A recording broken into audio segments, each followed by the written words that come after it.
Jeba likose. Kale sebo nanje waliko. Kale sebo. Tusanyise okulabako olunaku lwaleero sebo. Nange nsanyise okubalabako. Yes sebo. Tubasanze muri haso. Ekyagenda mu maaso. Yes sebo. Abantu ko banyonyera olunaku lwakumeka. Olunaku ziri 9 ennaku z'omwezi 9. Ngamba nga muri haso. Wanje? Rihaso. Rihaso ennaku nyingi. Era ezibulayo muzimanyi. So never muddeko mubuulidde awo perfected. Ebintu byonna bitambula. So department yaffe etambula bulungi ya rehearsals despite all factors eziriwo nenga rehearsals zikyagenda mu maaso. Yes sir. Zino ensonga eziri mu ggwanga ennaku zino between Alien Skin ne Palaso tezibatiisizza. Ezo ensonga za kiyimbi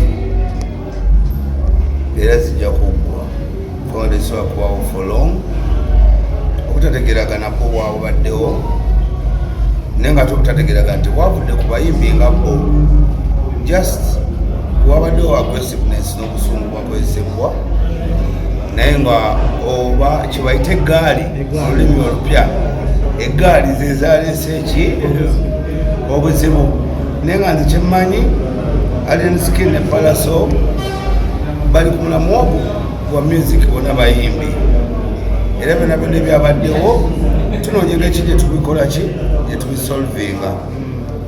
Twabadde tugezezaako kubanga kukola olunaku twali tutuuse ku reconciliation policy after nga tugezezaako tutegeeragana ne maybe after kati Alien Skin ne wabaawo abamugamba nti olina kukola ki kola bwoti twongere mu bwoti ne bwoti kubanga nalabye obusungu bweyongedde naye nga abayimbi bonna bwe muzze mubalaba waliwo vibe abayimbi banywamu ekyokunywa nange mumanyi okulisanga nga nkuta ekipa yange eriko ebigambo ebya bbulu kakati kati ate bwe babaawo lyaso waliwo ekikureatinga vibe eyo ebintu bisobole okunyuma kakiyinza okuba waliwo forces ezaleese olutalo olwo naye nga balina okumanya nti bali muntu ogwo bonna bakola bizinesi yemu bizinesi eyo yakusanyusa abantu so nsuubira balina okwekwata badde ku mulimu gwabwe basanyuse abantu nga tewaliwo era ze nali badde njagala nnyo kubanga Palaso ne Alien Skin bakwatagane bakoleyo n'oluyimba kubanga ekintu kino aipu ekirimu song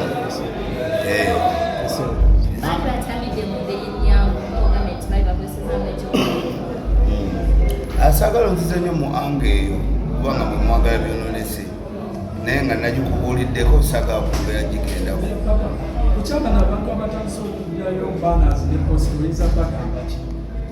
abantu so okugyayo banners ne posta si Alien Skin yazigyayo okitegedde naye waliwo abawagizi b'abantu bo abalina obusungu obungi okusinga oli kati ali Alien Skin wanadinga ne Palaso bana abeera batya so n'abawagizi baleme kwefuula nti olutalo baalubaddemu nnyo bamanyi ekyabaddewo nekikyabaddewo kubanga bana newe bagijjawo bana bajjeyo yaani ya Palaso era bana eriko ki nti newoogijjayo era nako nako kalango bagamba bajjayo baana ya Palaso ey'olunaku ki bwe ruti so abawagizi bane mutuwagire naye naffe tulina ebizibu byaffe ng'abantu temubyeyingiza nnyo mugendere ku kye tukola kyemutwagaddeko oba omuziki oba ki kubanga Alien Skin agenda kukeera ku makya addingana ne Palaso bayinza n'okukubayo oluyimba kati gwe yabadde omukambwe nnyo simanyi walinye baasi wavudde Mitiyana wavudde simanyi wa nti nze kuba ngoomi kati ekyo ekintu kinaakuteekawa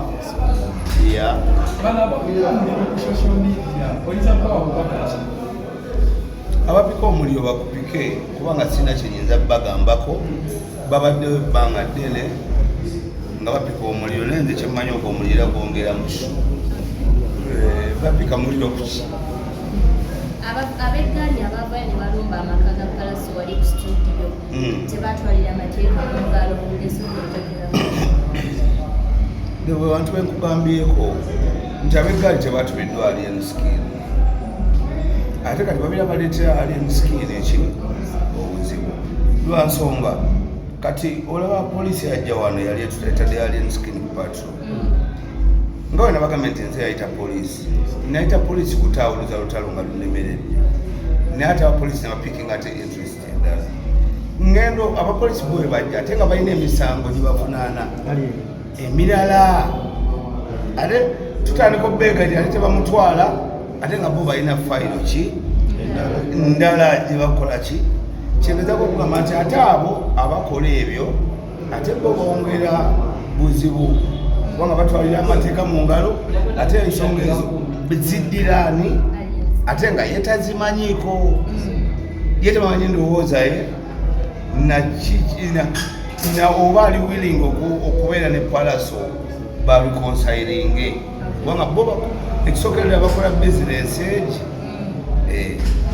papa abantu abamu abawagizi bamwe bali mu kutya okujja mu kivulu nga bakulowooza nti gaali zigenda kujja zibakubireyo mwe nga management mweteeseteese mutya teri bawagizi baffe batya kujja mu kivulu kubanga teri muwagizi waffe yagambyeeko tutagenda kujja mu kivulu ku social media mbalaba bawanda beeraliikirivu da bro kino ekivulu kyategekebwa bbalamu kirina security emala alien skin tanagambako nti alina kyategese okujja eggaali kyenkugambye nti waliwo abantu abeewa obuvunanyizibwa obutabakwatako nga wawulidde nabawuliddeoko nti bo bava mitiyana bo bajja kulwanirira ki okitegedde naye ate bajja basiba kitegedde bro kati alien skin waba agenda kuyimba ku kikulu ekyo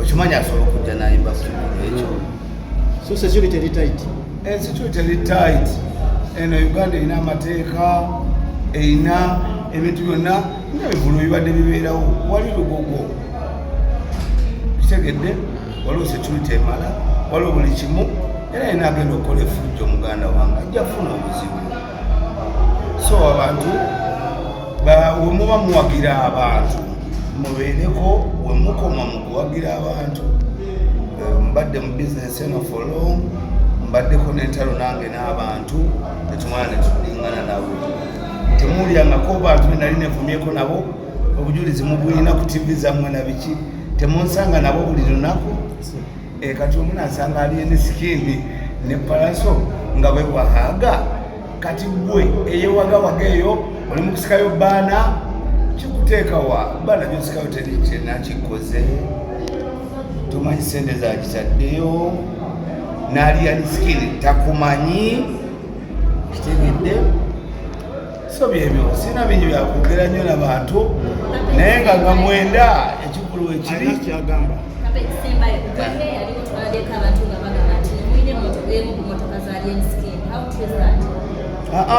emotoka ya alien skin yali agirese wano naye yamala n'aginona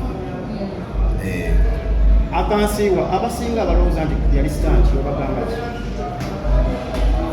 kati nze mbagamba bo bwebabiraba ngeristanti webiri kubanga wene mubigambo byenjogedde oba otegere oba yali stanti oba teyali naye buli omu akitwalenga bwakiraba kubanga nze kiba kinkolera kubanga nze njagala shebere successful buli omu akitwale mu ngeri ewakiraba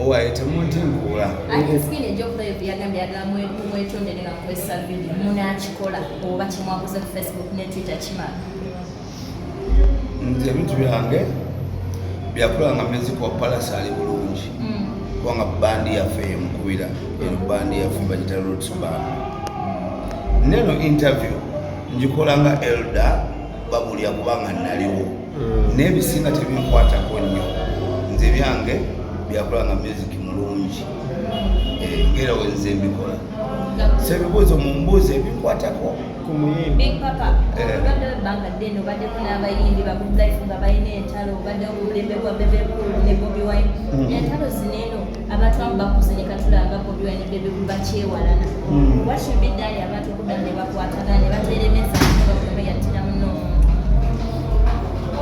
omuntu kakati entalo zino tezisobola kuva mu music industry zibaddewo for long.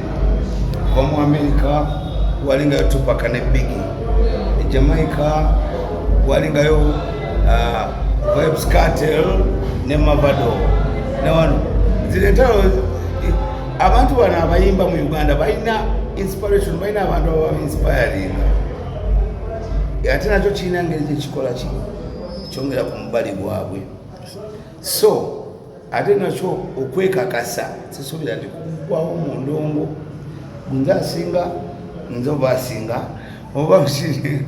So ekyo siinaako magezi kubanga nze nga gwolaba nange naliko mu ntalo n'abantu naye nze nempangulwa kubanga si mulwanyi wa ntalo.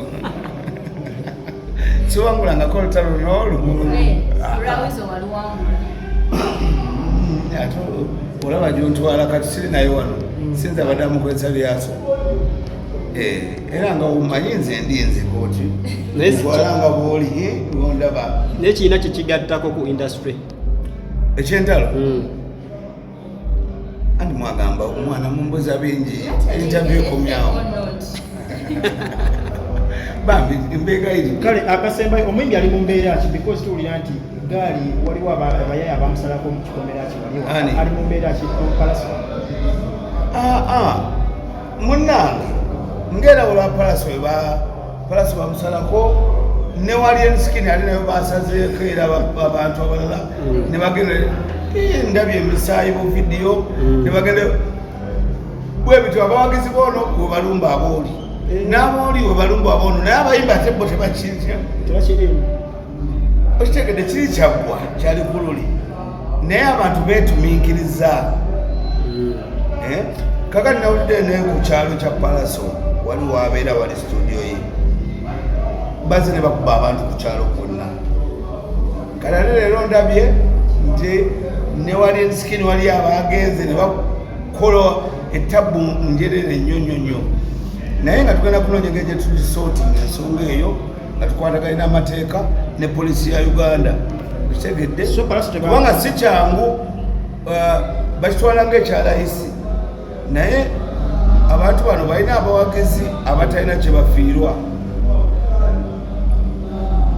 Waliwo abantu nga ne mu regisita za gavumenti tebalimu nga tebeewandiisa nga bo bawagizi bamwimbi bali eyo nga bo balina empaga gye bawaga ndala. So nsuubira tugenda kukwatagana ne poliisi na biki n'okunnyonnyola abantu ng'olaba interview eno gye njogedde abantu babeereko kye bayiga n'abalala tubasensitize tubanyonyole. Eno music bagiyita showbiz erina ebigenderako kali biyinza okutwaliramu gwe noyingira mu showbiz w'abantu ate gwe n'okufundikira ng'oli luzira. Kalisi. Amina.